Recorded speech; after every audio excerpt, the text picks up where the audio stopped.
আমরা সব সময় জুলাই সনদের ব্যাপারে আজ আমরা লক্ষ্য করেছি দীর্ঘ প্রায় ৮ মাস যাবৎ এই জাতীয় ঐক্যমত কমিশন তারা তাদের বিভিন্ন রাজনৈতিক দলকে সাথে নিয়ে ওনারা বিভিন্ন এক্সারসাইজ করেছেন, মতামত গ্রহণ করেছেন এবং আজকে চূড়ান্ত পর্যায়ে বিকেলবেলা প্রধান উপদেষ্টা মহোদয়ের আমন্ত্রণে সেখানে সকল রাজনৈতিক দল এবং পেশাজীবী সহ বিভিন্ন গোষ্ঠী, বিভিন্ন দেশি বিদেশি মানুষ সেখানে হয়তো অংশগ্রহণ করবে। আমরা পত্রিকায় দেখলাম যে আবার ফেসবুকে পত্রিকা আসছে গত রাত্রে, ফেসবুকে যেটা দেখা গেল যে একটি দল অংশগ্রহণ করবে না বলে ওনারা বলেছে, বাট ওনারা ওটাও বলেছে ওনারা পরবর্তীতে আবার যখন ডাকা হবে সেগুলোর মধ্যে যাবে এবং যদি ওনারা মনে করে যে এটা সনদে স্বাক্ষর করবেন তাহলে ওনারা স্বাক্ষর করবেন। ওনারা একদম আসছে না তা ঘটনাটা ঠিক তা না, ওনাদের মধ্যে হয়তো কোনো জিনিসের মধ্যে চাওয়া এবং প্রাপ্তি, দাবি এবং বাস্তবতার নিরিখে হয়তো কোনো কিছু বলছে না। রাজনৈতিক দল হিসাবে ওনারা যে কোনো সিদ্ধান্ত নিতে পারে। আর দেশের মানুষ যে জুলাই সনদের জন্য আবু সাইদ বলেন, মুগ্ধ বলেন, গত 15 বৎসরের যাবৎ নিরন্তর আন্দোলন বলেন, গুম বলেন, শহীদ বলেন, জুলাই শহীদ হচ্ছে আর আগস্টের 5 তারিখ, এই 36শে জুলাই যদি আমরা চিন্তা করি, এটি হচ্ছে একটি 15 বৎসরের ধারাবাহিক আন্দোলনের সর্বশেষ পর্যায়, যেখানে ছাত্র জনতার মিলিত গণ অভ্যুত্থানেই স্বৈরাচার পালিয়ে গেছে, পদত্যাগ করেছে এবং আজকের অন্তর্বর্তীকালীন সরকার। কাজে আমরা আশা করব যে দেশের মানুষ উন্মুখ হয়ে আছে জুলাই সনদে কি আছে, জুলাই সনদ কিভাবে কারা যাচ্ছে কারা যাচ্ছে না এবং জুলাই সনদ কিভাবে বাস্তবায়িত হবে। সর্বশেষ রাষ্ট্র যখন দায়িত্ব নেয় কোনো একটি সনদ বা কোনো একটি সিদ্ধান্ত বাস্তবায়নের জন্য, সেখানে এটি নিয়ে আমার মনে হয় না কোনো ধরনের মানুষের কারো মনে কোনো ভীতি অথবা শঙ্কা থাকার প্রয়োজন, কোনো কারণ আছে যে এটি ভবিষ্যতে বাস্তবায়ন হবে না। কাজেই যদি এটিই হয় তাহলে এখন তো প্রেসিডেন্সিয়াল অর্ডারে অনেক অনেক মানে আদেশ নির্দেশ, এখন তো জাতীয় সংসদ নেই, তারপরেও কিন্তু প্রেসিডেন্সিয়াল অর্ডারে অনেক অর্ডার জারি হচ্ছে, যেগুলো কিন্তু আগামী সংসদে রেটিফিকেশনের প্রয়োজন আছে। যদি মানুষের বিশ্বাস, যেটি জাতির প্রয়োজনে, দেশের প্রয়োজনে আমরা আন্দোলন করি, রাজনীতি করি, সবকিছু করি, সর্বশেষ টার্গেটটা কি? টার্গেটটা হচ্ছে এদেশের মানুষের ভাগ্য উন্নয়ন, দেশের স্বাধীনতা এবং সার্বভৌমত্ব রক্ষা করা। কাজেই সেই লক্ষ্যে আইন প্রণীত হয়, সেগুলোই পরবর্তী জাতীয় সংসদ বাস্তবতার নিরিখে, সংসদ না থাকলেও পরবর্তী সংসদ আগের যে কার্যক্রম সেটাকে বৈধতা দান করে। কাজে সেই বিশ্বাস তো সবারই থাকা উচিত এবং সেটি দীর্ঘদিন যাবৎ হয়েছে। কাজে আমার মনে হয় যে আমরা অতীত থেকে শিক্ষা নিয়ে আমরা যারা এখনো কিছু কিছু মনে মনে শঙ্কা করছি যে এগুলো বাস্তবায়ন হবে কি হবে না, কিন্তু এতগুলো মানুষের এক্সারসাইজ, এত মানুষের শাহাদত বরণ, এত মানুষের রক্তপাত, এত মানুষের পঙ্গুত্ব বরণ, আমরা কি এত মানে সহজেই ভুলে যাব? আমরা যদি এত সহজেই ভুলে যাই তাহলে জাতি হিসাবে সত্যিকার অর্থে পৃথিবীর মানচিত্রে বাংলাদেশের অস্তিত্ব প্রশ্নবিদ্ধ হয়ে যাবে।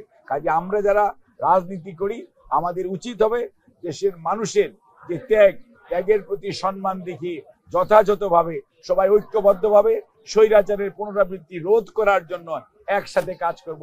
পেশাজীবী সংগঠন শুধু নয়, এই যে পেশাজীবীরা যারা স্বাস্থ্য সেবায় নিয়োজিত, মেডিকেল অ্যাসিস্ট্যান্টরা, তাদের কেরিয়ার প্ল্যানিং দরকার, তাদের পদোন্নতি দরকার, তাদের চাকরির নিশ্চয়তা দরকার, তাদের চাকরিতে সম্মানজনক ও তাদের যে শিক্ষাগত যোগ্যতা সে অনুযায়ী সম্মানজনক অবস্থান দরকার। এই জিনিসগুলো যদি রাষ্ট্র যদি সত্যিকার অর্থেই প্রদান করতে পারে অথবা নিশ্চয়তা দিতে পারে, তাহলে দেখবেন যে মেডিকেল অ্যাসিস্ট্যান্টরা উৎসাহ ভরে দেশের জনগণের সুস্বাস্থ্য নিশ্চিত করার জন্য তাদের উপর ন্যস্ত দায়িত্ব যথাযথভাবে পালন করতে পারবে এবং সেই লক্ষ্যেই তারা নিজেদেরকে সংগঠিত করছে। এবং আমিও আশা করব অন্যান্য ডিপ্লোমা পেশাজীবীদের নেই, তাদের প্রতিও যাতে কোনো ধরনের বৈষম্যমূলক আচরণ করা না হয়। অন্যান্য পেশাজীবীরা যে গ্রেডে সরকারি বেতন স্কেলে বেতন পাবেন, ডিপ্লোমা মেডিকেল অ্যাসিস্ট্যান্টরাও একই শিক্ষাগত যোগ্যতার অধিকারী হয়েও তারা কেন আপনার বৈষম্যের শিকার হবেন? কোনো অবস্থাতেই এই ধরনের বৈষম্য কোনো একটি সেবা ব্যবস্থাকে তার কাঙ্ক্ষিত লক্ষ্যে পৌঁছতে সহায়তা করবে না। কাজেই এই জিনিসটি আমাদের সব সময় মনে রাখতে হবে। আরেকটা জিনিস, মেডিকেল অ্যাসিস্ট্যান্টদের নিয়োগ প্রক্রিয়া, আগে এক সময় দেশের জনসংখ্যা ছিল 7.5 কোটি, এখন সেই জনসংখ্যা 17 কোটি। এই 17 কোটি মানুষকে স্বাস্থ্যসেবা নিশ্চিত করতে হলে এখনো যদি আমরা সেই 7.5 কোটির চিন্তায় থাকি, এক সময় আমরা বলতাম 460টা থানা, এখন আমরা বলি 557টা থানা। আমরা যদি এগুলোর এই প্রশাসনিক যে ব্যাপ্তি বিস্তৃতি, এটার সাথে সাথে সেবা ব্যবস্থার বিস্তৃতি যদি আমরা ঘটাতে না পারি, তাহলে তো মানুষের সুস্বাস্থ্য নিশ্চিত হবে। সেই জন্যই আমি সরকারের প্রতি আহ্বান জানাবো যে বর্তমানে চাহিদা অনুযায়ী, বর্তমানের বাস্তবতার নিরিখে শুধু আপনার গ্রামীণ পর্যায়ে আগে একটা ইউনিয়ন সাব সেন্টার ছিল। আমি যখন ডাক্তার ছিলাম তখন 14,000 15,000 মানুষ থাকতো একটা ইউনিয়নে। এখন এক একটা ইউনিয়নে আপনার জনসংখ্যা 40,000 থেকে 70,000 মিনিমাম। এবং এই অবস্থায় ওই জনসংখ্যাকে স্বাস্থ্যসেবা নিশ্চিত করতে হলে আপনার স্বাস্থ্যসেবার ব্যাপ্তি ঘটাতে হবে, বিস্তৃতি ঘটাতে হবে। সেই লক্ষ্যেই আমি মনে করি যে যদি এটা বিস্তৃতি ঘটে, তাহলে সেখানে মেডিকেল অ্যাসিস্ট্যান্টদের যেমন চাকরির সুযোগ সৃষ্টি হবে, ডাক্তারদের চাকরির সুযোগ সৃষ্টি হবে, নার্সের চাকরির সুযোগ সৃষ্টি হবে, মিডওয়াইফের সুযোগ সৃষ্টি হবে, ফার্মাসিস্টদের হবে, মেডিকেল টেকনোলজিস্টদের হবে, হেলথ অ্যাসিস্ট্যান্টদের হবে, হেলথ অ্যাসিস্ট্যান্ট যারা আছে তাদের হবে, অর্থাৎ সবার সুযোগ সৃষ্টি করার লক্ষ্য কি? লক্ষ্য হচ্ছে জনগণের সুস্বাস্থ্য নিশ্চিত করা। কাজেই বর্তমান সরকার তাদের দায়িত্বকালীন সময়ে এই উদ্যোগ গ্রহণ করা উচিত এবং আশা করব আগামীতে নির্বাচিত জনগণের সরকার যখন প্রতিষ্ঠিত হবে, তারা এই বিষয়ে আরো বেশি গুরুত্ব দিবেন এবং এই সেক্টরে কর্মরত সকল পেশাজীবীদের যে সমস্ত চাকরি পেশাগত দায়িত্ব পালনে যে সমস্ত সুযোগ সৃষ্টি করা অত্যাবশ্যক, যাতে করে কর্মী যদি সন্তুষ্ট থাকে, সেবার মান উন্নত হয়, সেইটা যাতে নিশ্চিত করা যায়।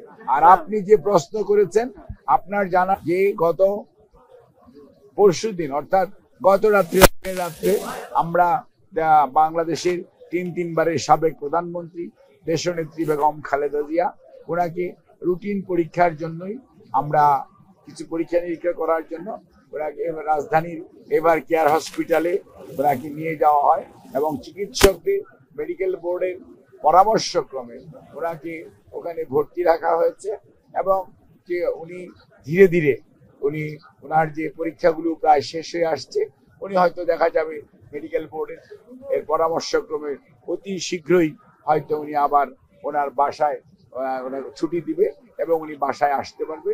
এবং এই এখনো যে অবস্থা, এখন ওনার অবস্থা সার্বিকভাবে যদি এক কথায় বলি, তাহলে ওনার অবস্থা যে অবস্থায় আমরা গিয়েছিলাম তার চেয়ে অনেকটা স্থিতিশীল অবস্থায় আছে।